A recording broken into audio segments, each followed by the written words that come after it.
Printed sheets presents atomic habit chapter 2।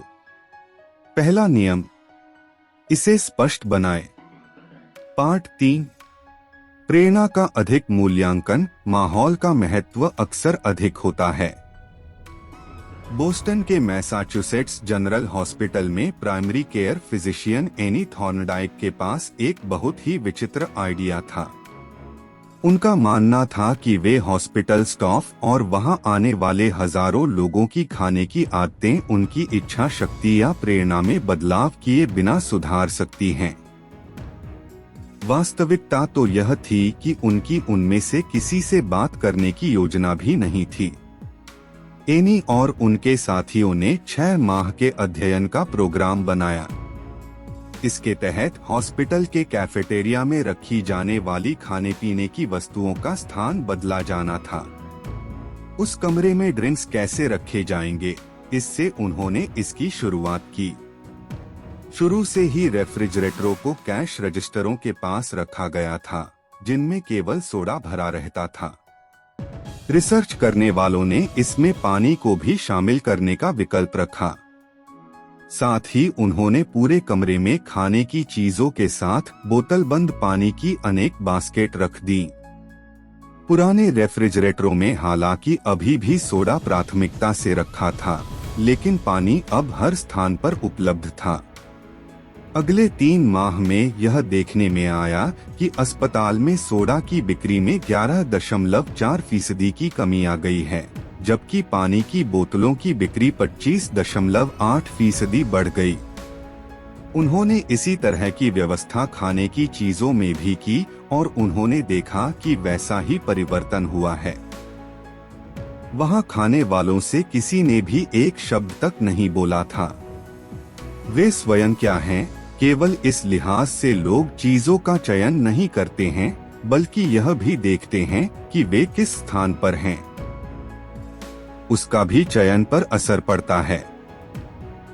जब मैं रसोई घर में जाता हूँ और मुझे टेबल पर कुकीज से भरी हुई प्लेट दिखती है, तो मैं उसमें से करीब आधा दर्जन ले लेता हूँ और खाना शुरू कर देता हूँ, भले ही मैंने उन्हें हाथ में उठाने का सोचा भी नहीं हो। यह भी जरूरी नहीं है कि मुझे भूख लगी हो।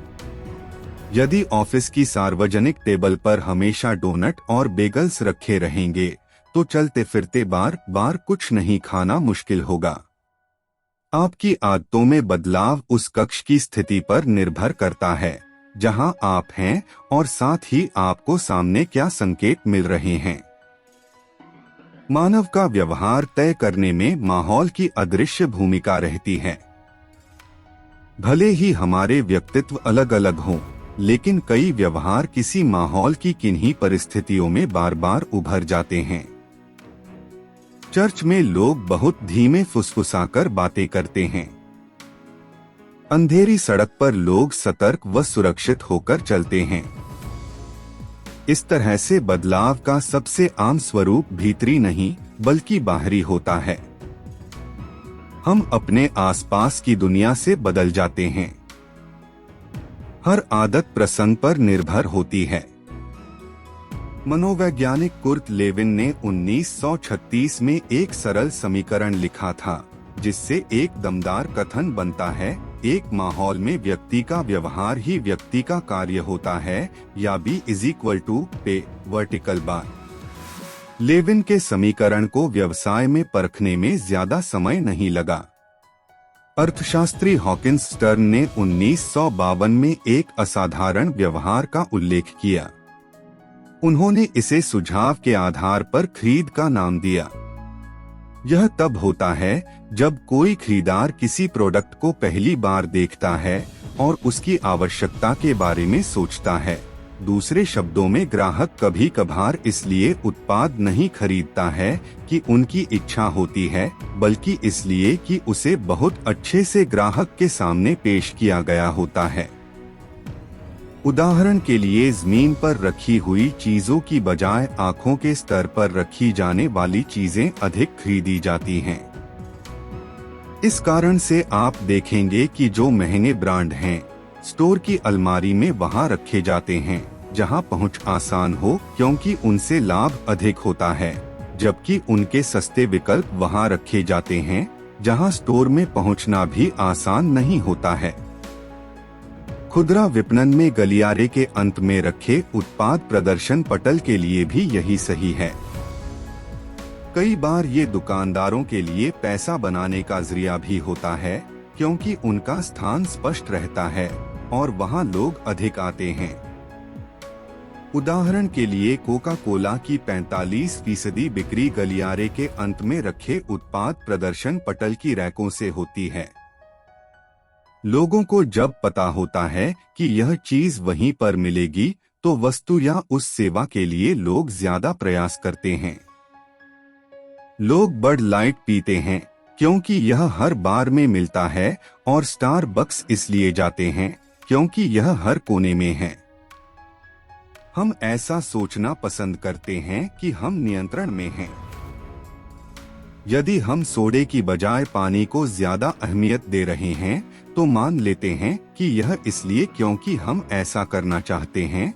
हालांकि सच यह है कि ऐसे कई कार्य प्रतिदिन जो किए जा रहे हैं, वे उद्देश्यपूर्ण या पसंद के नहीं होते हैं, बस ये सर्वाधिक स्पष्ट विकल्प होते हैं, इसलिए हो रहे हैं। दुनिया की अनुभूति करने और उसकी समझने का हर जीव का अपना अलग तरीका होता है। गिद्ध लंबी दूरी तक देखने की दृष्टि रखता है। सांप अपनी बहुत अधिक संवेदनशील जीभ से हवा का स्वाद चखकर सूंघ सकता है। शार्क मामूली विद्युत तरंग या किसी पास की मछली की सरसराहट को पकड़ लेती है। यहाँ तक कि बैक्टीरिया में बहुत छोटी छोटी सेंसरी कोशिकाएं होती हैं, जो उन्हें पर्यावरण में शामिल दूषित रसायन को पहचानने में मदद करती हैं। मनुष्यों में अनुभूति सेंसरी नर्वस सिस्टम से निर्देशित होती है। हम दुनिया की अनुभूति देखकर, सुनकर, सूंघकर, स्पर्श करके या स्वाद लेकर करते हैं, लेकिन हमारे पास उद्दीपनों की अनुभूति करने के अन्य तरीके भी होते हैं। इनमें से कुछ सचेतन होते हैं, लेकिन ज्यादातर अचेतन होते हैं। उदाहरण के लिए, जब तूफान के पहले तापमान में गिरावट आती है, या जब पेट दर्द के कारण आंतों में मरोड़ उठती है, या चट्टान पर पैदल चलने के दौरान आप संतुलन खोते हैं, तो आप इसे समझ सकते हैं। आपके शरीर के रिसेप्टर व्यापक रूप से आंतरिक उद्दीपनों को ग्रहण कर लेते हैं, जैसे आपके रक्त में नमक की मात्रा या प्यास लगने पर पानी पीने की जरूरत। मानवीय संवेदी क्षमताओं में सबसे ज्यादा शक्तिशाली आंखें होती हैं। मानव शरीर में 110 लाख संवेदी रिसेप्टर होते हैं। इसमें से लगभग 100 लाख आंखों के लिए होते हैं। कुछ विशेषज्ञों का अनुमान है कि मस्तिष्क के आधे संसाधन देखने में प्रयोग में आते हैं। हम अपने संसाधनों में दूसरों की तुलना में आँखों पर अधिक निर्भर रहते हैं। इसे आश्चर्यजनक रूप से नहीं देखना चाहिए, क्योंकि आँखों से जो संकेत मिलते हैं, वह हमारे व्यवहार के सबसे बड़े उत्प्रेरक रहते हैं। इसी कारण से आप मामूली सा भी बदलाव देखते हैं, तो आपके व्यवहार में अंतर आ जाता है।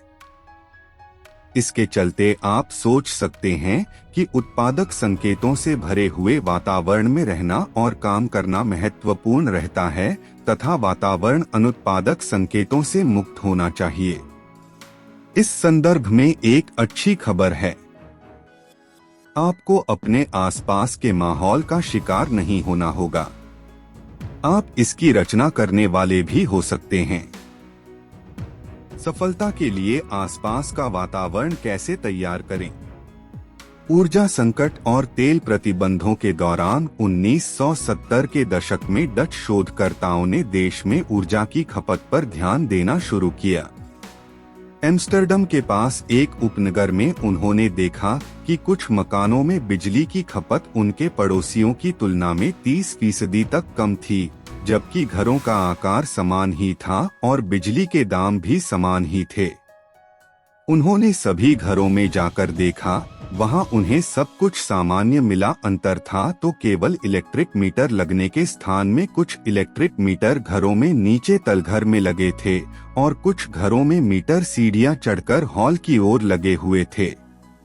जिन घरों में मीटर प्रमुख रूप से ऊपर लगे हुए थे उनमें बिजली खपत कम थी।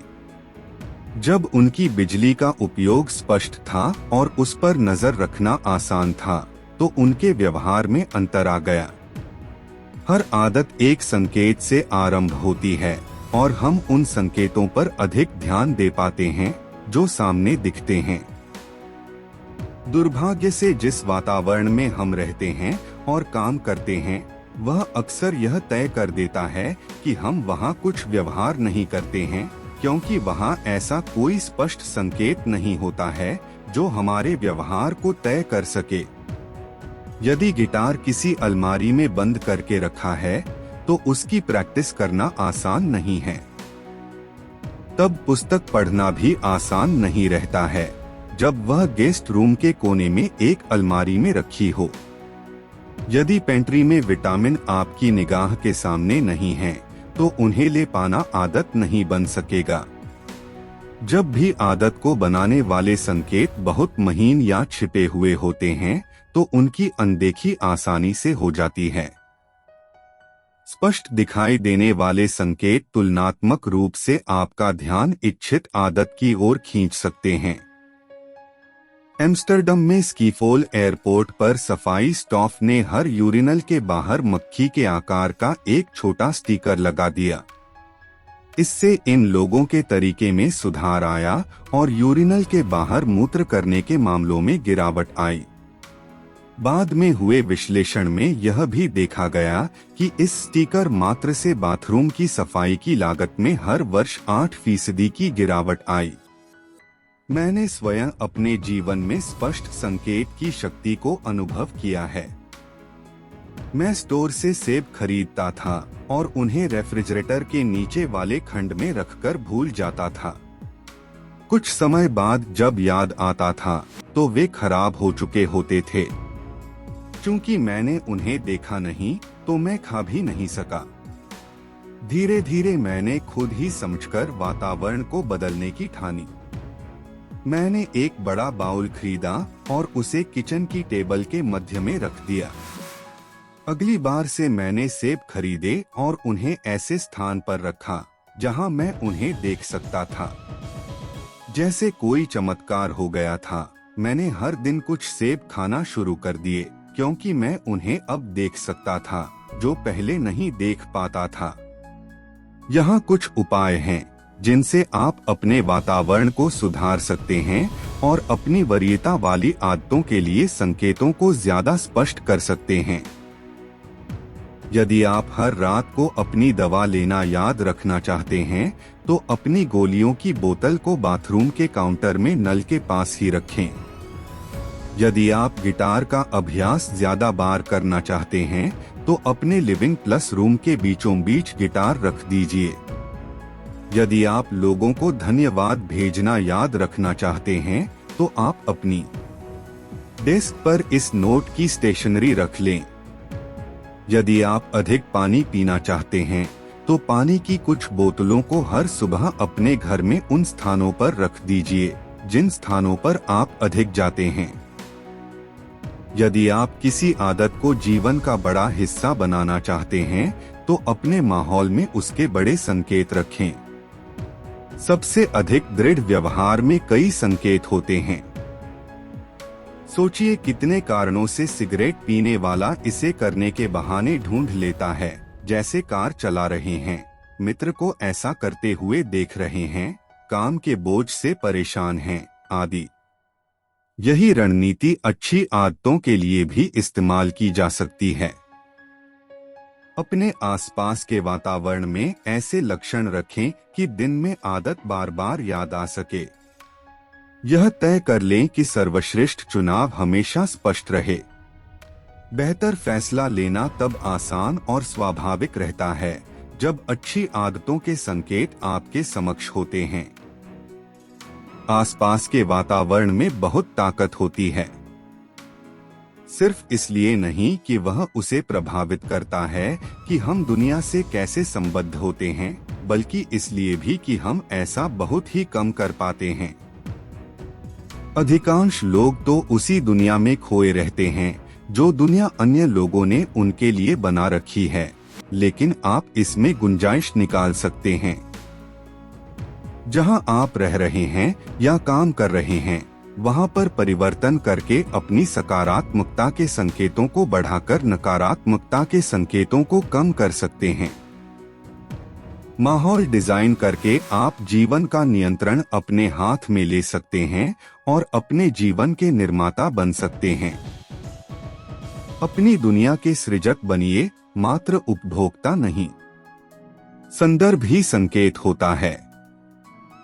किसी आदत को शुरू करने वाला संकेत बहुत विशेष हो सकता है, लेकिन कुछ समय बाद आपकी आदत इतनी ज्यादा हो जाती है कि वह सिर्फ एक लक्षण से नहीं, बल्कि व्यवहार के आसपास के संदर्भ से जुड़ी होती है। उदाहरण के लिए, कई लोग सोशल पार्टी में शराब पीते हैं, जबकि अकेले होने पर नहीं पीते हैं। इसमें लक्षण सिर्फ एक संकेत नहीं, बल्कि पूरी स्थिति है। अपने दोस्तों को देखते हैं जो ड्रिंक्स का ऑर्डर दे रहे हैं, बार में संगीत सुन रहे हैं अथवा नल में बियर आती हुई देख रहे हैं। घर, कार्यालय या जिम में हम मानसिक रूप से अपनी आदतों को स्थान के अनुसार अनुमति दे देते हैं, जिससे वे उभरती हैं। हर स्थान कुछ आदतों और रूटीन के साथ संबद्ध हो जाता है। आपकी डेस्क पर मौजूद सामान, किचन के काउंटर पर रखी चीज अथवा शयन कक्ष में रखी चीज के साथ आपका विशेष संबंध बन जाता है। हमारा व्यवहार किसी स्थान पर रखी किसी वस्तु से परिभाषित नहीं होता, वरन हमारा उससे क्या संबंध है, इससे होता है। वास्तव में यह व्यवहार पर वातावरण के प्रभाव के बारे में सोचने का उपयोगी तरीका है। आसपास के पर्यावरण में वस्तुएं भरी हैं, इस तरह सोचना बंद कर दीजिए। आप अब उससे संबंध के बारे में सोचना आरंभ करिए। उन बातों के बारे में सोचिए कि आप अपने आसपास के स्थानों से किस तरह से संवाद स्थापित करते हैं। किसी युवती के लिए उसका सोफा वह स्थान है जहां वह हर रात 1 घंटे पढ़ती है। किसी अन्य के लिए सोफा ऐसा स्थान है जहां वह बैठकर टीवी देखता है और काम से आने के बाद वहां बैठकर आइसक्रीम खाता है। अलग अलग लोगों की इसे लेकर विभिन्न स्मृतियां होती हैं और इस तरह से अनेक आदतें किसी स्थान से संबद्ध रखती हैं। अच्छी खबर क्या है? आप किसी विशेष आदत को विशेष संदर्भ से जोड़ने के लिए स्वयं को प्रशिक्षित कर सकते हैं। एक अध्ययन में वैज्ञानिकों ने अनिद्रा रोग से पीड़ित लोगों को निर्देश दिए कि वे जब थक जाएं, तभी बिस्तर की ओर जाएं। जब तक नींद न आए, तब तक उन्हें किसी और कमरे में बैठने को कहा गया। समय के साथ साथ बिस्तर का संबंध उनके नींद आने से जुड़ गया और फिर उनके लिए बिस्तर पर चढ़ते ही नींद आना आसान हो गया। उनके मस्तिष्क ने यह सीख लिया कि फोन पर ब्राउजिंग करना, टीवी देखना और दीवार घड़ी की ओर लगातार देखना नहीं, बल्कि नींद ही एकमात्र क्रिया है जो उस कमरे में होती है। संदर्भ की ताकत एक अहम रणनीति भी बताती है। नए वातावरण में आदतों को आसानी से बदला जा सकता है। नया वातावरण उन सूक्ष्म लक्षणों और संकेतों से बचने में मदद करता है जो आपको वर्तमान आदतों की ओर मोड़ते हैं। आप किसी नए स्थान पर जाइए, जैसे कोई अलग कॉफी शॉप, उद्यान में कोई अन्य कुर्सी या कमरे का वह कोना जहां यदाकदा ही जाते हैं, वहां जाइए और एक नया रूटीन बनाइए। प्रतिस्पर्धी संकेतों में नई आदत बनाने की बजाय इसे नए संदर्भ में बनाना आसान होता है। यदि आप हर रात अपने शयन कक्ष में टीवी देखते हैं, तो जल्द सोना बहुत मुश्किल होगा। उस स्थान पर पढ़ना दूभर हो जाएगा जिस कमरे में आप नियमित रूप से वीडियो गेम्स खेलते हों।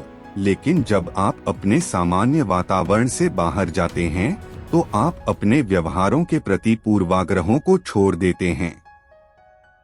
आप तब पुराने वातावरण के संकेतों से दो चार नहीं होते हैं जो नई आदतों को बिना रुकावट के बनने देते हैं। क्या आप अधिक रचनात्मक तरीके से सोचना चाहते हैं? बड़े कमरे में जाइए, किसी छत के चौक में जाएं या विस्तृत भवन में जाएं।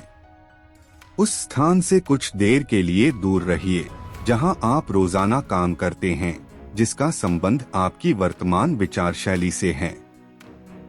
क्या आप सेहतमंद खाना खाने की कोशिश कर रहे हैं? जिस सुपरमार्केट से आप नियमित रूप से खरीदी करते हैं, वहां आप ऑटो पायलट मोड में खरीदारी करते जाते हैं। बेहतर होगा नई दुकान पर इसकी कोशिश करें। आप पाएंगे कि गैर सेहतमंद चीज आप नहीं खरीदेंगे, क्योंकि आपके मस्तिष्क को स्वचालित रूप से पता नहीं होगा कि नए स्टोर में वह वस्तु किस स्थान पर रखी है। जब आप एकदम नए वातावरण के अभ्यस्त नहीं होते हैं, तो अपनी वर्तमान आदतों को फिर से परिभाषित या व्यवस्थित करके देखिए। काम, अध्ययन, व्यायाम, मनोरंजन और खाना पकाने के लिए एक अलग स्थान बनाएं। जो मंत्र मुझे फायदे का लगा वह है एक स्थान एक कार्य। मैंने करियर की शुरुआत एक उद्यमी के तौर पर की थी। तब मैं अपने सोफे या फिर किचन की टेबल से काम किया करता था। मैंने अनुभव किया कि संध्या काल में भी काम को रोक पाना मुश्किल हो जाता था। काम के समय के अंत में और अपने व्यक्तिगत समय के आरंभ होने में कोई स्पष्ट विभाजन नहीं था। क्या किचन की टेबल मेरा ऑफिस थी या वह स्थान था जहां मैं भोजन करता था? क्या वह सोफा था जिस पर मैं आराम करता था या फिर मेल भेजता था? हर चीज एक ही स्थान से होती थी। कुछ वर्षों बाद मैं उस घर में चला गया जहां मेरे कार्यालय के लिए अलग से कमरा था। अचानक काम उसके भीतर शुरू होता था और उसके बाहर निजी जीवन था। मेरे प्रोफेशनल जीवन का खाका मस्तिष्क में बना लेना आसान हो गया था, क्योंकि मैंने अपने काम और अपने निजी जीवन को अलग कर दिया था। हर कमरे का उसका अपना प्राथमिक उपयोग था। रसोई खाना पकाने के काम आती थी। कार्यालय काम करने के लिए था। जब भी संभव हो, एक आदत के संदर्भ को दूसरी आदत से मिश्रित करना रोक दीजिए।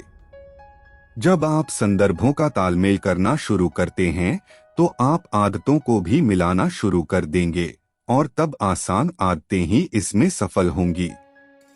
इसी कारण से आधुनिक तकनीक इतनी चपलता के बाद भी ताकत और कमजोरी दोनों है।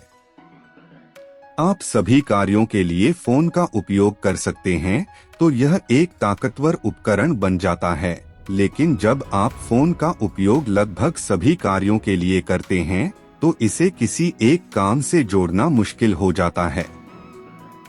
आप उत्पादक होना चाहते हैं, लेकिन जब भी आप फोन हाथ में लेते हैं, तो सोशल मीडिया, ईमेल देखने और वीडियो गेम खेलना नहीं भूलते हैं। ऐसे में संकेत गड़बड़ा जाते हैं। आप सोच सकते हैं, आप समझ नहीं पाए। मैं न्यूयॉर्क सिटी में रहता हूँ। मेरा अपार्टमेंट स्मार्टफोन के समान है। मेरे हर कमरे में मैं चाहता हूँ कि कई कार्य हों। बहुत स्पष्ट है कि यदि आपके पास जगह सीमित है, तो आप अपने कमरे को कई गतिविधियों में बांट देते हैं। एक कुर्सी पढ़ने के लिए, एक डेस्क लिखने के लिए, एक टेबल खाने के लिए। इसी प्रकार से आप अपने डिजिटल स्पेस के साथ भी कर सकते हैं। मैं एक लेखक को जानता हूं, जो अपना कंप्यूटर केवल लिखने के लिए प्रयोग में लाता है। अपने टैबलेट से वह पढ़ता है और उसका फोन सोशल मीडिया और लिखित संदेश करने के लिए है। हर आदत का एक स्थान हो। यदि आप इस रणनीति के जरिए काम कर सकते हैं, तो हर संदर्भ किसी आदत या विचार प्रक्रिया से जुड़ जाएगा। पूर्व से तय हालात में ही आदतें पनपना शुरू हो जाती हैं। काम की डेस्क पर जब आप बैठते हैं, तो आपका ध्यान काम में अपने आप लगने लगता है। आराम करना वहां आसान हो जाता है जहां पर आपने उसका स्थान बनाया हुआ है। नींद आपको उसी समय आती है जब आप बेडरूम में जा रहे होते हैं। यदि आप चाहते हैं कि व्यवहार स्थिर और पहले से तय हो, तो आपको ऐसे वातावरण की जरूरत होती है जो स्थिर और पहले से तय हो। स्थिर वातावरण जहां हर चीज का अपना स्थान और लक्ष्य होता है, वह एक ऐसा वातावरण होता है जहां आदतों को आसानी से बनाया जा सकता है। अध्याय का सार। संदर्भ में मामूली बदलावों से समय के साथ व्यवहार में भी बड़े परिवर्तन आते हैं। हर आदत एक संकेत से शुरू होती है। हम ज्यादातर उन संकेतों को समझते हैं जो सामने हों। अपने वातावरण में अच्छी आदतों के संकेत स्पष्ट रूप से बनाएं। धीरे धीरे आपकी आदतें किसी एक लक्षण से जुड़ी नहीं रहती हैं, बल्कि व्यवहार के आसपास के वातावरण के संदर्भ से संबंधित रहती हैं। संदर्भ ही संकेत हो जाता है। नई आदतों को नए वातावरण में बना लेना आसान रहता है, क्योंकि आप पुराने संकेतों के खिलाफ नहीं लड़ रहे होते हैं। अगले पार्ट के लिए स्क्रीन पर दिए गए वीडियो पर क्लिक करें और सब्सक्राइब करना न भूलें। Thanks for watching.